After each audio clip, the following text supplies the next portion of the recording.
अस्सलाम वालेकुम 10 क्लास। क्या हाल है सबका। आज हम लोगों ने यूनिट नंबर 9 स्टार्ट करना है, दायरे का वितर।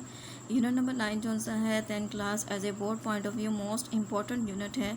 आप लोगों को पता है कि एक जो थ्योरम आना होता है वो कंपलसरी होता है, जो कि यूनिट नंबर 9 में से लाजमी तौर पर आता है। तो स्टार्ट करते हैं यूनिट नंबर 9 की डेफिनेशन से, और डेफिनेशन भी मोस्ट इंपॉर्टेंट डेफिनेशन है जी। 10 क्लास पेज नंबर 210 पे आ जाता है दायरे की डेफिनेशन आ जाती है कि किसी सतह में मुतहरिक नुक्ता पी का वो रास्ता जो एक मुई नुक्ता से हमेशा यकसा फासले पर हो, दायरा कहलाता है। कि हमारे पास एक पी है, ठीक है, एक फिक्स नुक्ता है। अब वो जो जितना भी फासला कवर कर लेंगे तो वो ओ पी का फासला जो है वो हमेशा सेम ही रहेगा, वो किसी भी रोटेशन पे तब्दील नहीं होगा। तो ऐसी शेप ऐसे तय करदा फासले को कहते हैं दायरा। अब आ जाता है कि दायरे में जो एक मुइन नुक्ता, मतलब कि एक जो फिक्स नुक्ता होता है, उसको कह देते हैं दायरे का मरकज़। ओके। अब तो जी दायरे के मरकज़ से लेके इसके मुहीत तक का जो फासला होता है उसको कह देते हैं रिदास। तो रिदास की डेफिनेशन मैंने यहाँ पे भी लिख दी है, ठीक है। दायरे के मरकज़ से इसके मुहीत तक का फासला दायरे का रिदास कहलाता है। बट 9-10 क्लास के आप लोगों की प्रेजेंटेशन अच्छी हो, आप लोगों को पूरे मार्क्स मिलें, तो उसके लिए ज़रूरी ये है कि आप हर डेफिनेशन के साथ उसकी डायग्राम ज़रूर बनाएं। ओके जी। 10 क्लास कुछ इस तरीके से जैसे लिखे कि दायरे का रिदास, एक प्रॉपर डेफिनेशन लिखनी है कि दायरे के मरकज़ से इसके मुहीत तक का फासला दायरे का रिदास कहलाता है, जिसको आर से ज़ाहिर किया जाता है।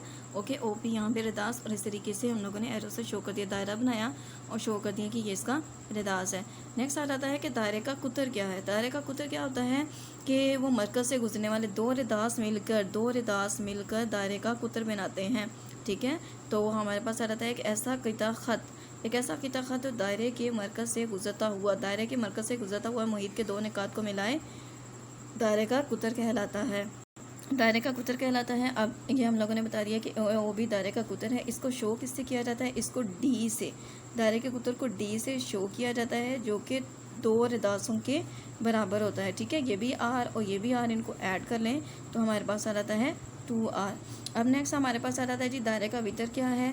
अब कुतर और वितर में थोड़ा सा फ़र्क इस तरीके से आ जाता है कि ये भी एक ऐसा किता ख़त होता है, एक ऐसा किता ख़त जो दायरे के मुहीत के दो निकात को मिलाए, तो वो हमारे पास दायरे का वितर होता है। और अगर ऐसे कह दें कि एक ऐसा वितर, एक दायरे का एक ऐसा वितर जो कि दायरे के मरकज़ में से गुजरे, वो दायरे का क्या कहलाता है, कुतर कहलाता है। ओके जी। तो अब हम लोगों ने इसे ये शो कर दिया कि ये वितर है। अब नेक्स्ट डेफिनेशन आ जाएगी कि दायरे के वितर और इसकी मुतलका को से घिरा हुआ इलाका क्या कहलाता है, किता दायरा कहलाता है, जो कि हम लोगों ने पहले भी यूनिट नंबर 8 में डेफिनेशन डिस्कस की है। 10 क्लास सॉरी यूनिट नंबर 7 में डिस्कस की थी। अब देखें कि हमारे पास ये आ गया है दायरे का वितर, आ गया है हमारे पास वितर और इसकी मुतलका को से घिरा हुआ इलाका जो सा होता है वो क्या कहलाता है, हमारे पास किता दायरा कहलाता है। तो आप लोगों ने क्या करना है कि हर जो सी है डेफिनेशन के साथ डायग्राम लाजमी मेंशन करनी है और इजीली बन जाती हैं। तो यहाँ पे आ जाता है दायरे का वो खिता, ठीक है, दायरे का वो खिता जो और मुतलका वितर ने घेरा हुआ इलाका जो सा वो किता दायरा कहलाता है। यूनिट नंबर 7 से भी आप इसकी डेफिनेशन देख सकते हैं। डायग्राम एग्जैक्ट बनाइए। ये फिर आ जाता है हमारे पास दायरे के दो रदासी के तहत और इनके मुतलका को से घिरा हुआ इलाका दायरे का सेक्टर कहलाता है। कि हम लोग यहाँ पे एक सर्कल बना लिया है और दायरे के दो रिदास से कि ये वाला रिदास आ गया, ये वाला रिदास आ गया। ओके, और ये इससे मुतलका कोस आ गई। इसको हम लोगों ने पी क्यू का नाम दे दिया जो कि कोस है, और ये मुतलका इलाका आ गया, तो ये कहलाएगा दायरे का सेक्टर कहलाएगा।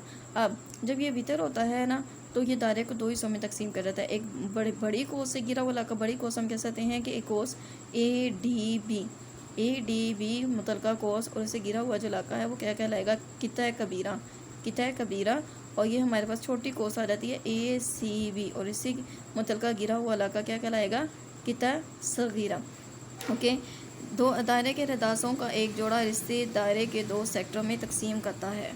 जी 10 क्लास कुछ इस तरीके से आ जाता है कि हमारे पास आ जाता है सगीरा सेक्टर, ठीक है, और ये आ जाता है कबीरा सेक्टर। और इसी तरीके से यहाँ पे 1 रेडियन की डेफिनेशन की दायरे के मरकज़ पे बनने वाला जो जाविया होता है वो 1 रेडियन कहलाता है। जी, तो आप लोगों ने 10 क्लास की तमाम डेफिनेशन जो सी हैं इनकी डायग्राम बना के फिर इनको अच्छे तरीके से याद करना है। तो आज हम जो सा पहला थे मसला जो सा वो भी शुरू करते हैं, जिसमें आ जाता है कि तीन गैर ख़ती नकात से एक और सिर्फ एक ही दायरा गुजर सकता है। तो पहले इसकी डायग्राम के बारे में डिस्कस करते हैं जी। 10 क्लास तो इन्होंने कहा है कि 3 नकात, तो हम फ़र्ज़ कर लेते हैं कि एक नुक्ता यहाँ पे ले लिया है, एक नुक्ता यहाँ पे और एक नुक्ता यहाँ पे हम लोगों ने जो सा है वो ड्रॉ कर लिया है। ठीक है, ड्रॉ कर लिया है। अब इसको नाम दे देते हैं ए का, इसको नाम दे देते हैं बी का और इसको नाम दे देते हैं सी का। तो जी अमल के मुताबिक क्या किया है जी, ए को बी से, ठीक है, और बी को सी से मिलाया। अब हमारे पास ए बी एक किता ख़त है, ए बी किता ख़त है। इसका अमूदी नासिब खींचने का आप लोगों ने 9th क्लास में जो सा सीखा हुआ है कि आप लोगों ने कंपास जो सी वो ओपन करनी होती है हाफ से ज़्यादा, और हाफ से ज़्यादा ओपन करके तो दोनों तरफ जो सी है वो कुछ इस तरीके से कोस आ जाती है, फिर इस तरीके से कोस आ जाती है। फिर उस कोस को हम लोग जब आपस में मिलाएंगे किस पॉइंट पर वो ए बी को कता कर रहा है वो आ जाएगा ए बी का किता ख़त जी। तो ये हमारे पास आ जाता है, इसको हम लोग अगर नाम देते हैं एफ डी का। इसी तरीके से हमारे पास जो बी सी है इसका अमूदी नासिब खींचेंगे तो वो कुछ इस तरीके से आ जाएगा। ठीक है, स्केल से आप लोग एग्जैक्ट लाइन ड्रॉ कर सकते हैं। अब इसको हम लोग नाम दे देते हैं एफ़ और के का, इसको के और इसको एफ़ का नेम दे दिया। ओके जी। अब ये जिस पॉइंट पे एक दूसरे को कता कर रहे हैं उसको नाम दे देते हैं ओ का जी। ओ को क्या करते हैं, ओ को मिलाएंगे हम, और ये भी देखें कि हमारे पास जो एफ़ डी और एफ़ के हैं वो क्या हैं, गैर मतवाज़ी खतूत हैं। गैर मतवाज़ी खतूत कि अगर इस तरीके से आ जाए वो आ जाते हैं मतवाज़ी, लेकिन अगर वो इस तरीके से आ गए हैं तो आ जाते हैं गैर मतवाज़ी।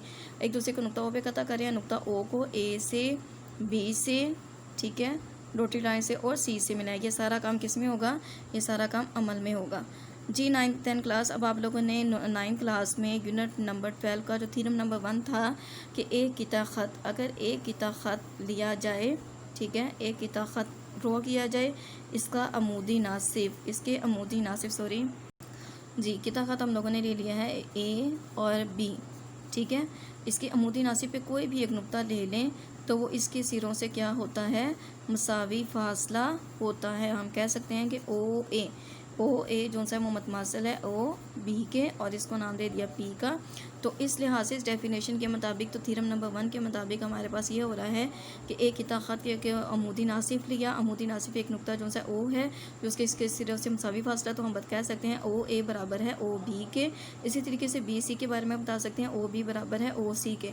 अब तीनों नकात के लिहाज से जी ये आ जाता है कि ओ जो सा है वो तो जो सा है हर नुक्ते से यकसा फासले पर है। ओ जो सा है एक ऐसा नुक्ता है जो कि हर पॉइंट से यकसा फासले पर है।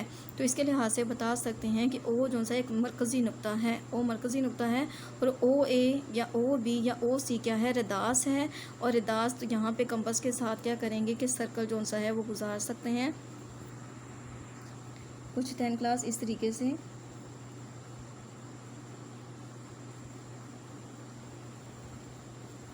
ठीक है, इस तरीके से कुछ जो है आप लोग जो सा जब ड्रॉ करेंगे तो प्रैक्टिस बार बार करेंगे तो फिर होगा।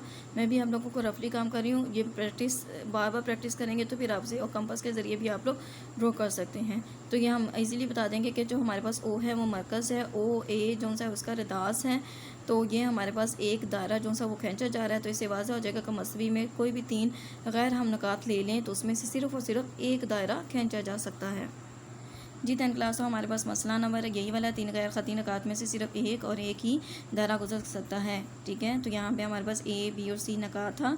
तो इसी तरीके से इसका जो सा था हमारा जिसका अमूदी नासिब है वो एफ डी आ गया, बी सी का अमूदी नासिब के एफ के एच आ गया, जो कि दूसरे को नुक्ता ओ पे कता करते हैं। तो हम मालूम में बता दिया मसमी में 3 गैर हम ख़त नकात ए बी सी हैं। मतलूब में हम लोगों ने ये साबित करना है कि इन तीनों में से सिर्फ और सिर्फ एक ही दायरा गुजर सकता है। अमल में क्या किया है, अमल में ये किया है कि नुक्ता ए को बी से, बी को सी से मिलाया। फिर क्या किया, ए बी का अमूदी नासिब जो सा था एफ डी खींचा और बी सी का अमूदी नासिब जो सा है के एच खींचा, जो कि एक दूसरे को नुक्ता ओ पर कता करते हैं। फिर क्या कहना है कि नुक्ता ओ को ए से, बी से और सी से मिलाया। तो देखें ये इजीली हो गया। ओके, बस आप लोगों को डायग्राम कॉन्सेप्ट क्लियर होना चाहिए, तो फिर आपके लिए ये मतलूब और अमल लिखना ज़रा भी मुश्किल नहीं रहता। ओके, रट्टा नहीं लगाना, इसको समझ के करना है।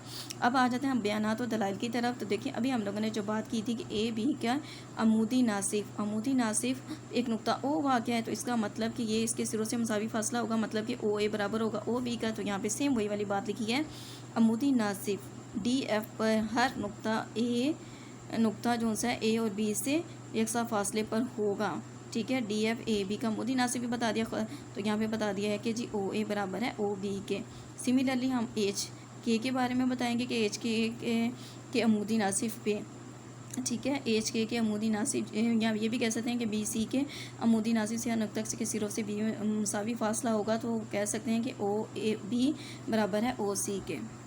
जी 10 क्लास तो इस तरीके से बता दिया हम लोगों ने ये कि अब आ जाता है कि जो एच के और डी एफ है वो तो सिर्फ उनका एक ही मुश्तरका नुक्ता है, वो कौन सा है, ओ है, जो कि नुक्ता ए और बी से हम क्या है यकसा फासले पे। अभी हम लोगों ने डायग्राम बनाते हुए इस बात को डिस्कस किया था, तो फिर इसका मतलब ये आ गया कि ओ ए ओ बी और ओ सी ये तमाम के तमाम फासले में क्या है बराबर है, और ये रिदास कंसिडर किए जाएंगे। अलबत्ता ओ के अलावा कोई भी ऐसा नुक्ता दूसरा नहीं है। ठीक है, तो हम क्या कहेंगे, तो ओ ए ओ बी ओ सी जो से वो बराबर है, तो इस लिहाज से ये बता सकते हैं कि ओ क्या है, ओ इनका मरकज़ी नुक्ता है, इसलिए मरकज़ ओ और रिदास ओ ए वाला दायरा नकात ए बी सी में से गुजरता है। तो ये था 10 क्लास यूनिट नंबर 9 का थ्योरम नंबर 1। तो आप लोगों ने इसको लिख के अच्छे तरीके से प्रैक्टिस करके याद करना है। ओके, अल्लाह हाफिज़।